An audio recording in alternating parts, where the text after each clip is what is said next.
So this is the last video in our three-part video series on eclipses. And we are going to be identifying and describing lunar eclipses in this class.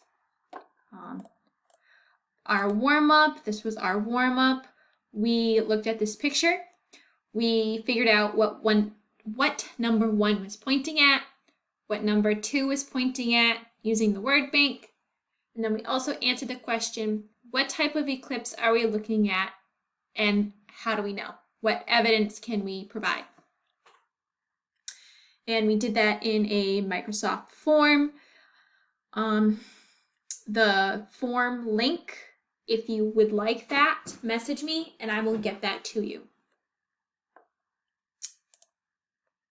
So now we are going to start with our notes, and this finishes up our Lunar Eclipses student notes. So if you still need to finish that up, you can finish it up by watching this video, or in the assignment you also have the PowerPoint, so you can do it that way too. A lunar eclipse occurs at a full moon when the Earth is directly between the moon and the sun. So remember that our configuration for a lunar eclipse is going to be sun, Earth, moon. And this is also the same configuration that we see during a full moon. We're going to use that later to finish up some of our other notes. So we've got a lunar eclipse occurs at a full moon when the Earth is directly between the moon and the sun. In a lunar eclipse, the shadow of the Earth is what falls on the moon. And if you're on the Earth, it looks as if the moon is getting darker. Right? And we can see in this picture on this slide that it looks like it's getting red, turning into that blood moon that we had talked about a couple weeks ago, a couple days into this unit. Right? So really, what we're seeing is the moon turning red. Why do we see that? Well, what we're seeing is the shadow being cast on the Earth, right? And the shadow on the Earth is what we're actually seeing during the lunar eclipse. We're seeing the darkened full moon. So we're seeing that shadow, and it turns red because of everything that Earth has going on. It just makes it look red in the sky, right? That's the only reason why. The moon's not turning red. We're not all going towards blood moons all the time. That's not what this means. This is just what happens during a lunar eclipse, right? We see this red. It only happens during a full moon. And interestingly, if you were standing on the moon during this, you would actually see the sun being blocked out by the Earth.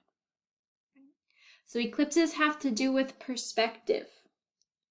And right now we're going to figure out how we call a lunar eclipse and the different types.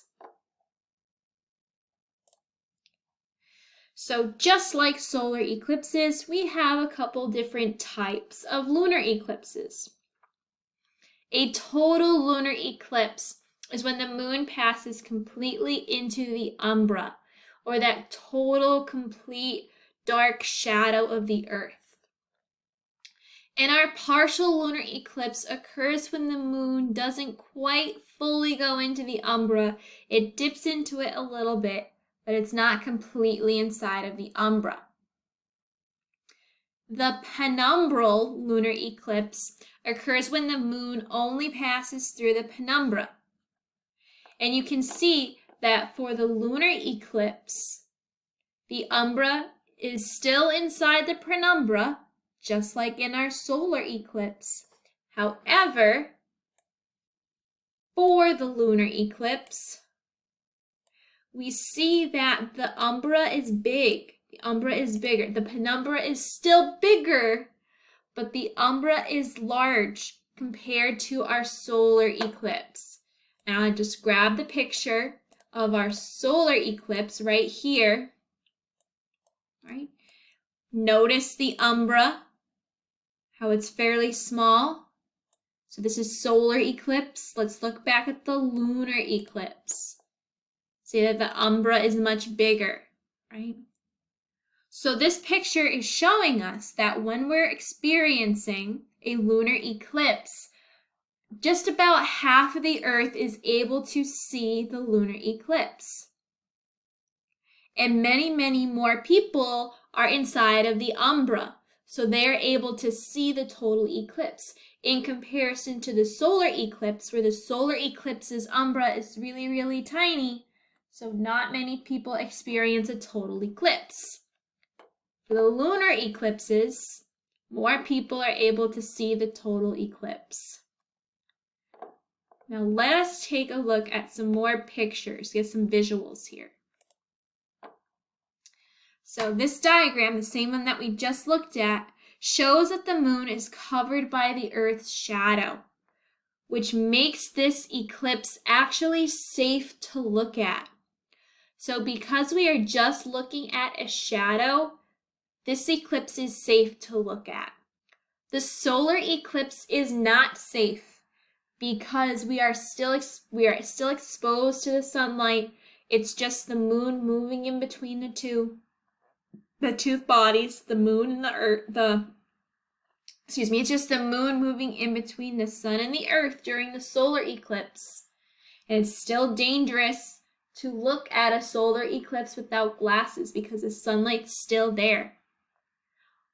But when we talk about a lunar eclipse, we're just looking at the shadow, and we can see that we're not looking at the sun, and that's what makes it safe. And notice here that the moon sometimes turns red when totality occurs. And it just has to do with that perfect combination of the sun, earth, and moon being in a straight line, and then the shadow, we see it as red because of everything that's going on the earth, all of the dust particles, the air, the atmosphere, everything contributes to that red color. So if we look down at the bottom of our screen here, we see a very quick, broad, general time lapse from full moon, experiencing eclipse, back to full moon.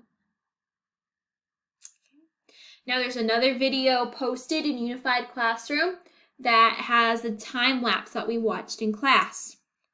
So after you finish watching this video, I encourage you to go check out that time lapse video and see what you notice. See what stands out.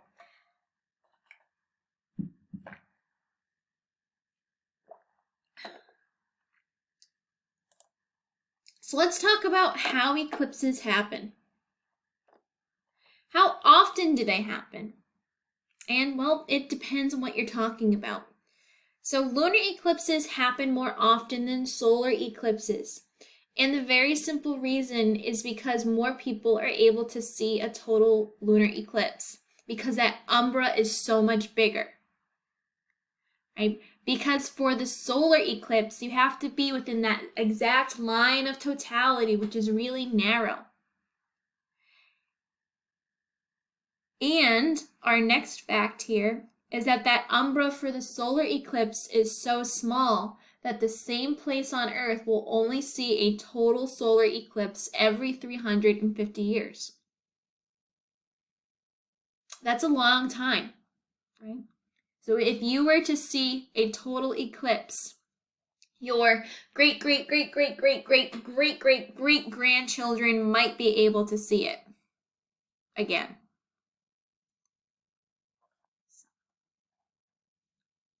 And this brings us to our last question that may or may not be a test or quiz question, right?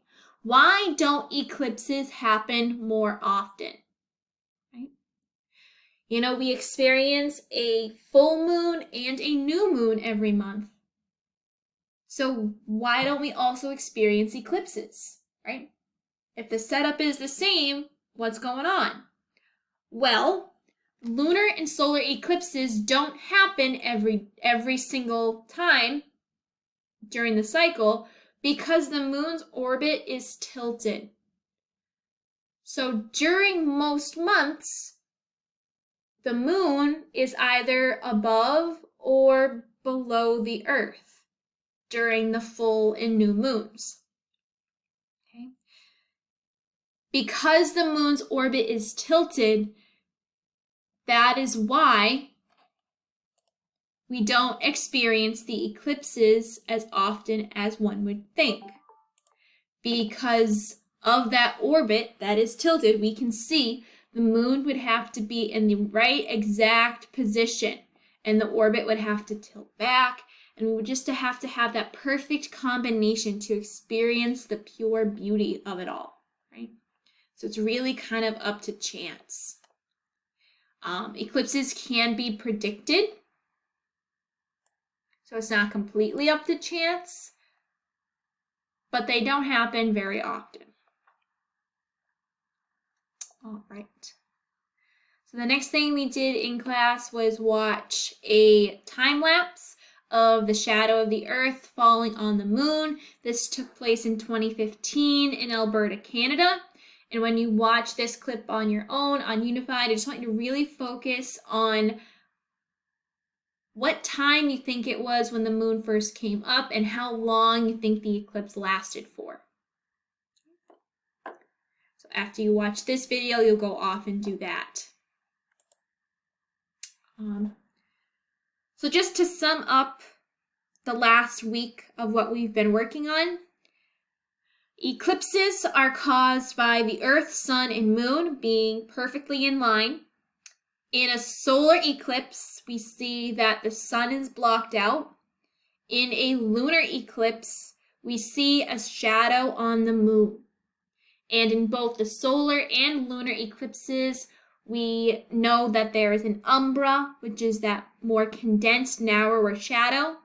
And there's a penumbra, that broader, lighter shadow. Right? The umbra, if you're inside of the umbra, you experience a total eclipse. If you're inside the penumbra, you would experience a partial eclipse. The link to the little game that we played in class is posted on the main page for a solar and lunar eclipse. So if you want to go back and play that review game again, you'll just click on a solar and lunar eclipse of the heart, and the link will be right there in the center for you.